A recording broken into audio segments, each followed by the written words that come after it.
Here's the truth that few are willing to face. You are not in control. Life doesn't owe you answers. It doesn't operate by your schedule, your expectations, or your plans. The more you cling to the illusion of control, the more exhausted, anxious, and disillusioned you become. It's like trying to hold water in a clenched fist. The tighter you grip, the more it escapes. But what if peace, true, grounded peace, doesn't come from pushing harder or planning more? What if it comes from letting go? Not giving up, but releasing the need for life to go your way in order to feel okay. Imagine this. You spend your whole life swimming upstream, straining against the current, thinking it's strength, when all along, that current wasn't your enemy. It was trying to carry you somewhere better, somewhere freer, somewhere real. This isn't passive surrender. This is Stoic wisdom, ancient, tested, and deeply powerful. Marcus Aurelius, Emperor of Rome, held an empire together through war, loss, betrayal, and relentless pressure. Yet he wrote in his private journal, "Receive without pride, let go without attachment." He ruled the known world, but he never tried to rule what he could not control: other people, fate, or the flow of life. And that is where his strength came from. This video isn't just philosophy. It's a roadmap, a mindset shift that could free you from the invisible chains of resistance you've carried for years. If you truly grasp this message, it might be the beginning of a peace you didn't know was possible. Not by changing everything around you, but by finally mastering the only thing you were ever meant to: yourself. Marcus Aurelius was not just an emperor. He was a man sitting at the crossroads of history, holding an empire together during one of its darkest periods: war, betrayal, famine, and the Antonine Plague that wiped out millions. And yet, in his private writings, never meant for public eyes, there is no bitterness, no victimhood, no rage against the chaos of life. Instead, what we find is a quiet, relentless commitment to acceptance. "Accept everything which happens," he wrote, "even if it seems disagreeable, because it leads to the health of the universe." In those words lies a radical truth. Resisting what life brings does not protect you. It destroys your peace. We all know this battle intimately. You plan carefully, and life smashes it apart. You put your heart into something, or someone, and it doesn't return the way you hoped. You try to control the outcome, tighten your grip, expect fairness, demand clarity. But the world does not operate by your terms, and the more you demand that it should, the more you suffer. The pain is not in the event, it's in your resistance to it. Marcus understood this better than anyone. He didn't write his meditations from a throne of comfort.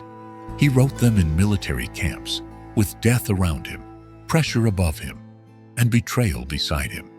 But he refused to hate life for being unpredictable. He trained himself to surrender, not to weakness, but to wisdom. The Stoics did not believe in becoming passive. Quite the opposite. They believed in becoming invincible by aligning your heart with reality. And reality, whether we like it or not, does not move according to our expectations. It's not life that hurts the most. It's your insistence that life should be different than it is. You're not tired because of your job, your relationship, or the world. You're tired from pushing against what you cannot change. Imagine a swimmer caught in a river current. Fighting the current wears them down, drags them under, and eventually leaves them gasping for air. But the moment they stop fighting and start flowing with it, they conserve energy, they float, they breathe again. This is the twist that modern minds miss. You are not being asked to give up. You are being invited to flow. That's what Marcus Aurelius did. That's what every great Stoic did. They stopped trying to force outcomes and started working with life, not against it. They released the need for fairness, for guarantees, for certainty, and found peace in the one thing no one could ever take from them: their mindset. This doesn't mean you stop caring. It doesn't mean you don't act. It means you take every step you can with strength and clarity. But you let go of what you can't control. You stop tying your identity to success, your peace to outcomes, your worth to people's approval. You release the illusion that you are the author of the universe, and you become the master of yourself. And that's where the shift begins. The irony: when you stop trying to bend life to your will, life begins to feel lighter. The anxiety lessens, the burden eases, the bitterness fades. You stop being at war with reality. And even in the middle of chaos, you start to feel free. Not because life got easier, but because you stopped demanding that it had to. Think about your own life. The greatest moments of suffering weren't always caused by the thing itself, but by what you told yourself about the thing. This shouldn't be happening. This isn't fair. Why me?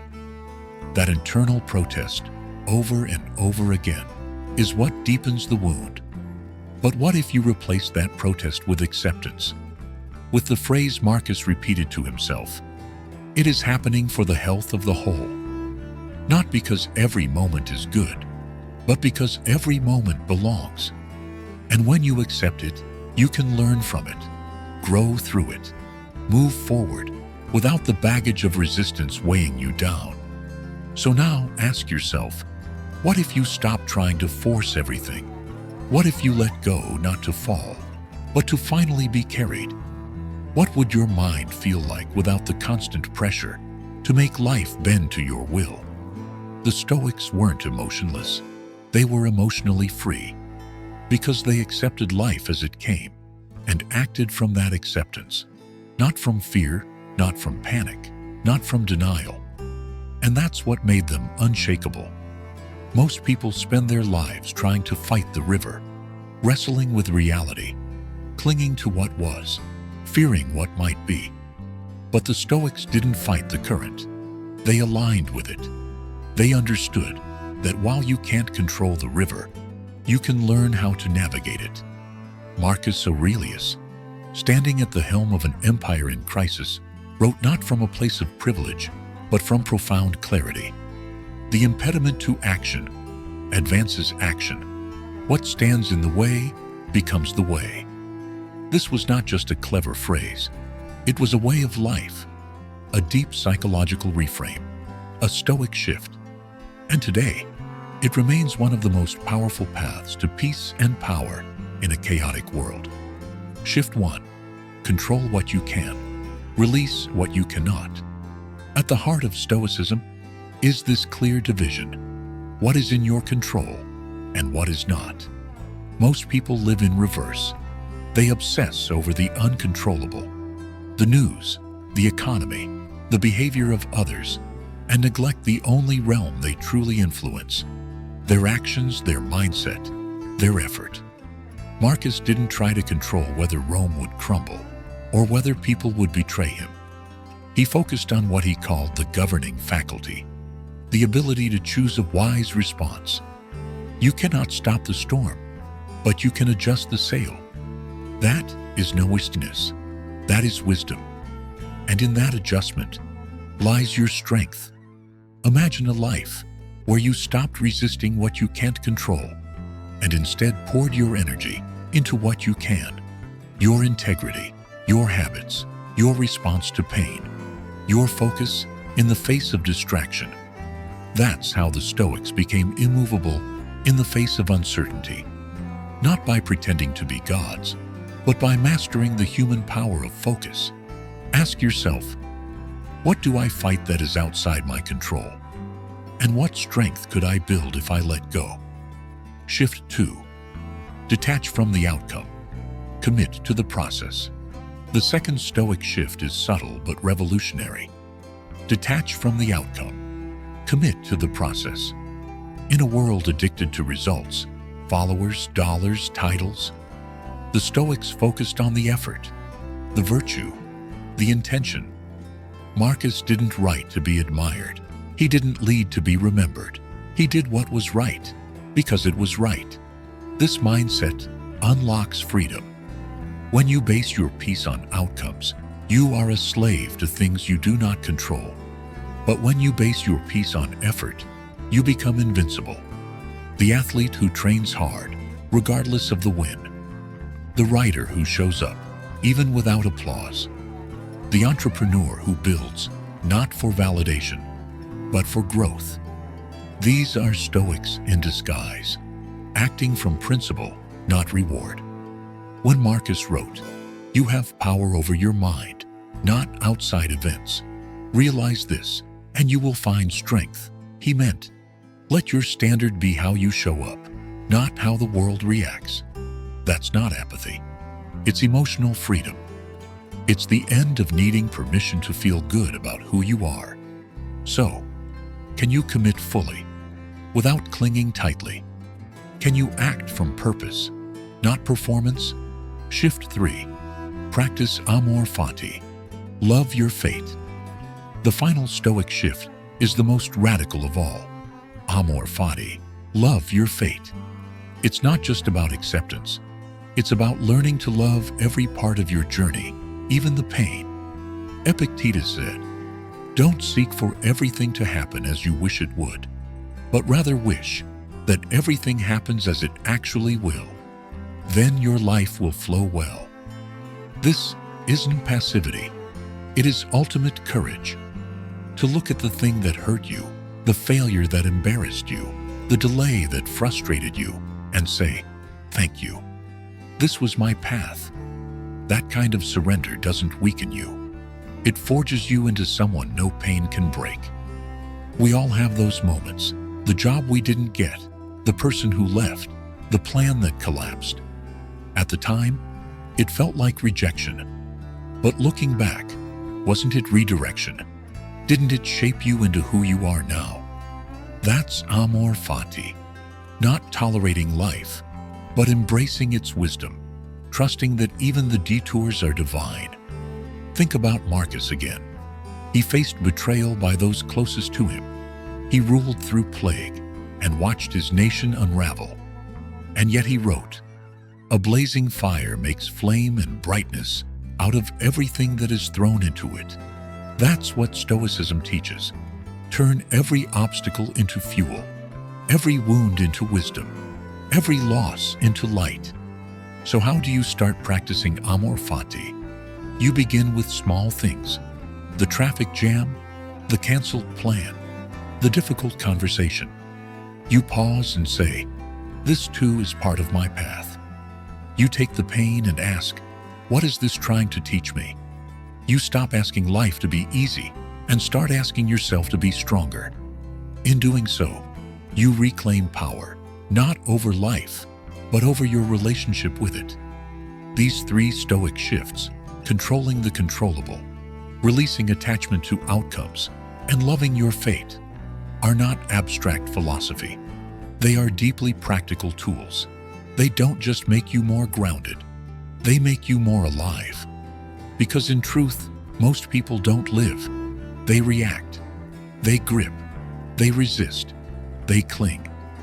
The Stoic path is the opposite. It's not about retreating from life.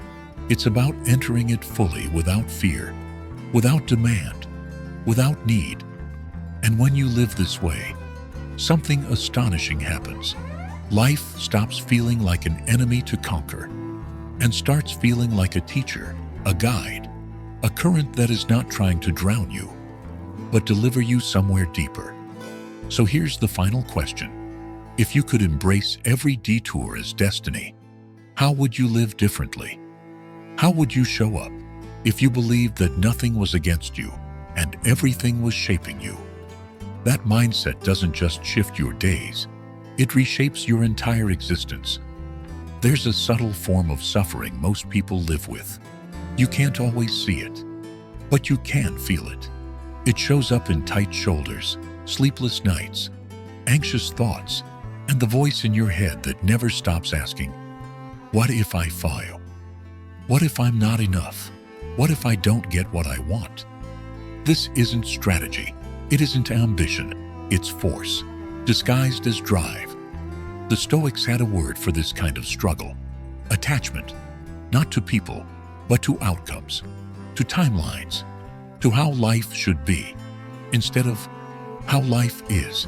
And when you're attached, you grip too tightly. You force your will onto everything: relationships, careers, goals, even your own healing. How do you know if you're forcing life instead of flowing with it? The signs are all around you. Sign 1. You constantly ask, why me? You hit a setback. Something doesn't go as planned, and your mind spirals. Why me? To the Stoics, this question is the first sign of resistance. Marcus Aurelius, Emperor of Rome, faced betrayal, plague, war, and never once wrote "Why me" in his private journals. Instead, he wrote, "Everything that happens is part of the pattern. You were born to bear it." The truth: life is not picking on you, it's preparing you. Why me assumes pain is a punishment, but Stoicism sees pain as an assignment, something you were meant to carry, not because you're weak, but because you're being shaped into someone stronger. So the next time you hear yourself asking, why me? Pause. Then ask, what is this here to teach me? Sign 2. You measure worth by outcome. Modern society teaches you to base your worth on achievement, your salary, your status, your following. If you succeed, you're valuable. If you fail, you're not. But to the Stoics, character mattered more than results.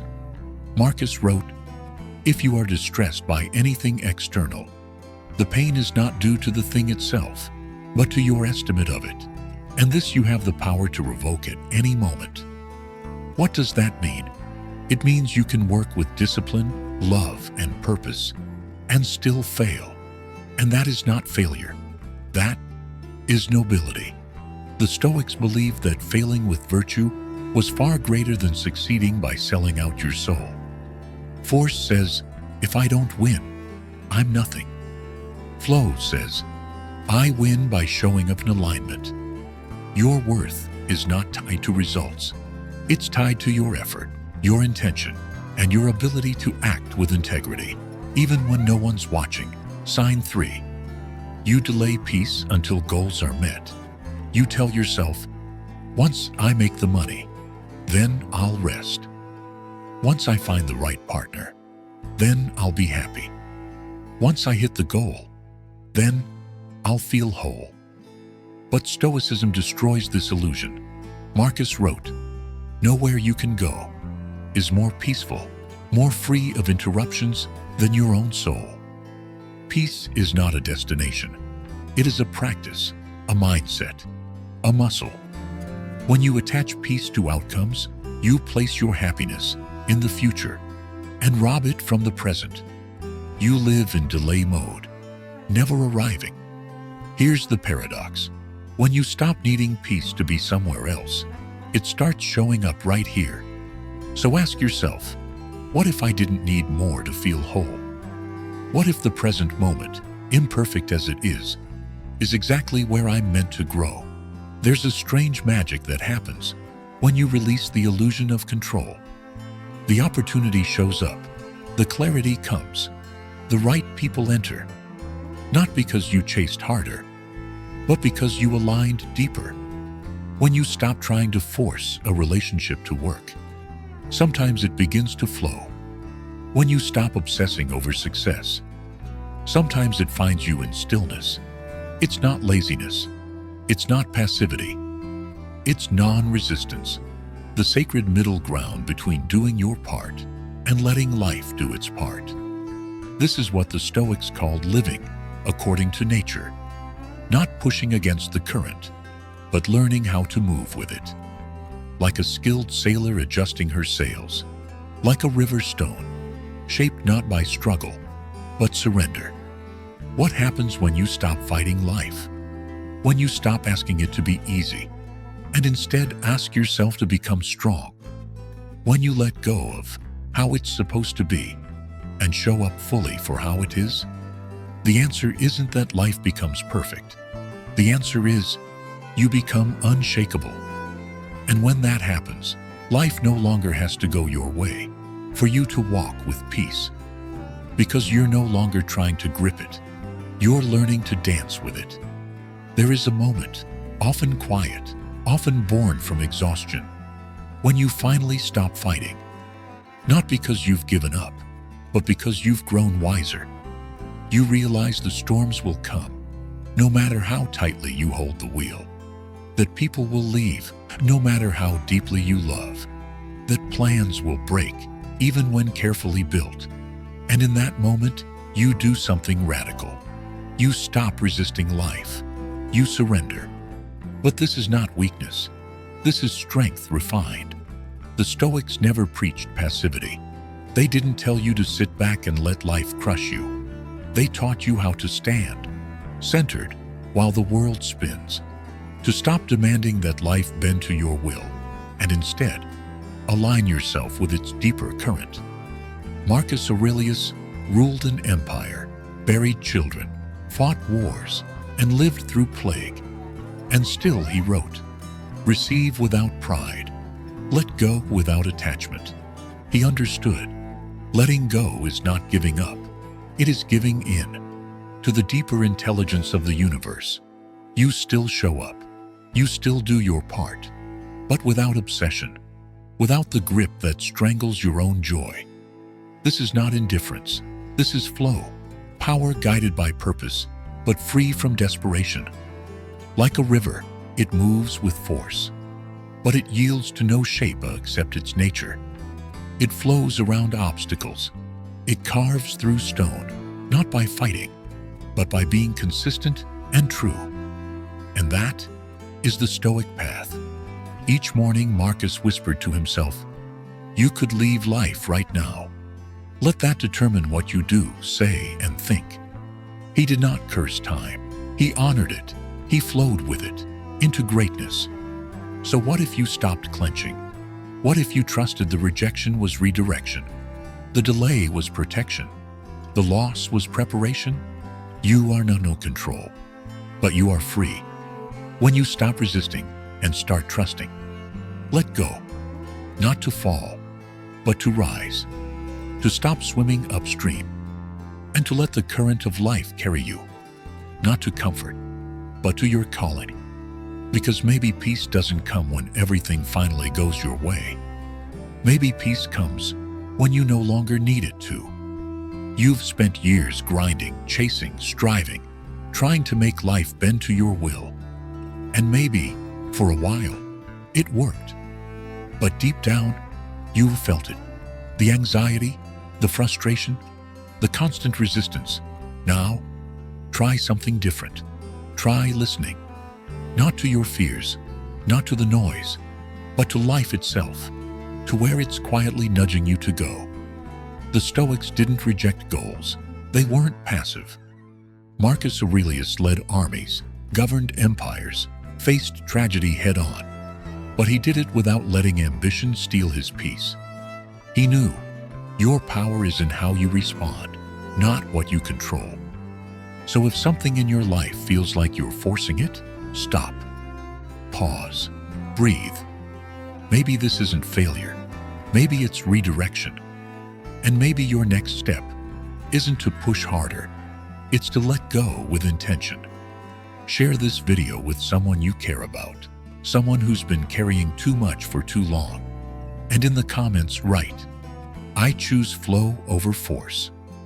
Let that be your signal to the world that you are no longer resisting. You are aligning. Your freedom begins there.